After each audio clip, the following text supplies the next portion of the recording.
Hey, it's Tara Darlington here. I'm stepping in for Kirsty for our week of wellness work days, and it's been an interesting week with many interruptions for both Kirsty and I. And at the end of the day, that's life. We get these interruptions, and we need to pivot, change direction, and often things work out better than we might have expected in the first place. So, what I want to talk to you about today is starting to redefine the way we work and the way we live. And I know a lot of people have been experiencing the hardship of trying to work from home with COVID, with children at home, but also the joys of having a little more family time, not running around, maybe having more time for meals and some of the things that you love to do. So we've had, very different people have had different experiences, and some have had this polarized experience of two sort of things happening at the same time. And so if you're someone are you someone that has been burning the candle at both ends in this quest for, the career ladder, the house, the life, whatever it is? So we have been indoctrinated, I believe, into burning the candle at both ends, and ultimately that leads to, the phrase comes, because then you're burning at both ends, and then you're using up your energy twice as quickly. And what I work with a lot of people who have been doing that, and they've exploded or imploded on themselves because they've just got nothing left, and start to feel like, what are we doing this all for if it ends with, hitting a brick wall or a hurdle that we can't get over, or just, something starts to break down, the health, the relationship, the finances, career, something starts to not cope anymore. So if you're someone that's been burning the candle at both ends, put a 1 in the comments, because you're just so not alone. And I think COVID has helped people reflect on, how much output are they willing to put out as a compromise for other things in their life, which is what we were touching on yesterday about what makes your heart sing. Have you put what makes your heart sing aside in this busyness, in this busy life, and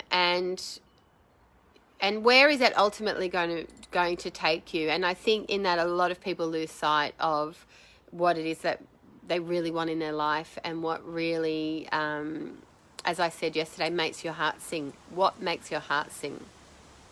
So if we take it today, I want to give you 3 ways to move out of that crisis mode, to move out of feeling like you've hit a brick wall, and to move out of burning the candle at both ends. So when people first stop burning the candle at both ends and start to slow down, and often it is through a back injury or depression or anxiety or exhaustion or some sort of health issue, or something happens, a relationship breakdown or a job loss, or a disappointment, where we have to all of a sudden be forced to stop. And I guess COVID was that on a collective level, where we were all forced to stop, to say, can we keep going the way that we were going, being so busy, running our immune system into the ground, not really noticing who's next to us or how we're affecting other people, and literally brushing side by side and not feeling the humanity in that person or that situation. So there's 3, we've gone over 2 already over the past few days. So the first one was stop and take a breath, learn how to breathe. Go to yoga, do some simple exercise, do some mindfulness activities, learn how to breathe in through the nose, long, slow breath out, and start to slow down in that way. Because when we hold our breath up here and we're rushed and we're busy, we're in fight or flight, we're stuck in the thinking mode, we're not accessing a lot of our ability to read situations, to be open to possibilities, and to have that creative flow of what if something could be different, and what might that look like, and allowing that into our life.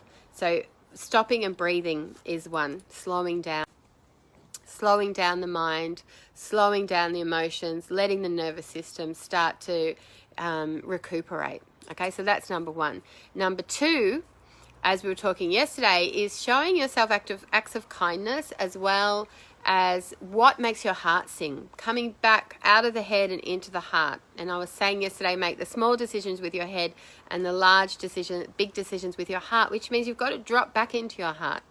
And one sort of life hack, or one sort of way of doing that, is asking yourself, what makes your heart sing? What kindness can you show yourself?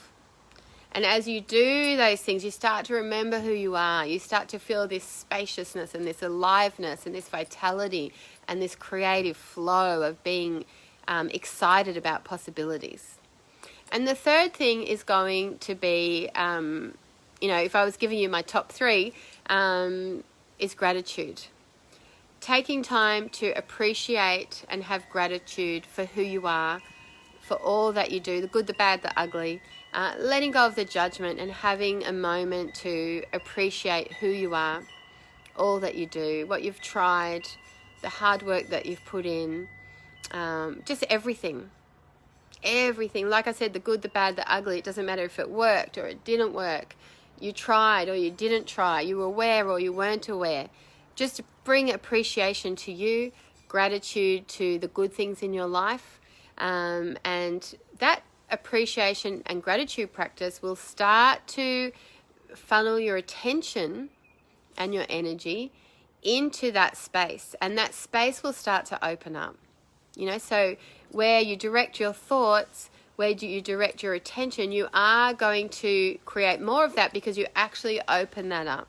So as you start to focus on the things that make you feel good, the things that make you feel happy, and gratitude, even if it's the teeny tiniest bit of gratitude for the very simple things in life, the warm cup of tea, the sunny day, the heater, whatever it is that you can find, there's tiny little bits of gratitude, and bringing your focus onto using those things to bring that feeling of gratitude into your body, and kindness and self-love, because that will grow and it opens up again for possibilities to pivot in your life when you need to pivot in your life, to realign yourself back into alignment with what you care about, what makes your heart sing, what your personal genius is, so that you can refocus into that and put your efforts, your creative, energetic flow into that, and that alone. That alone. And as you bring your attention into that, again, it opens up a whole nother world that perhaps you can't see right now. So I hope you've enjoyed this week. It has been a week, as I said, of ducking and diving and ducking and weaving and dodging and diving of life, which is, seems to be the theme these days. But either way,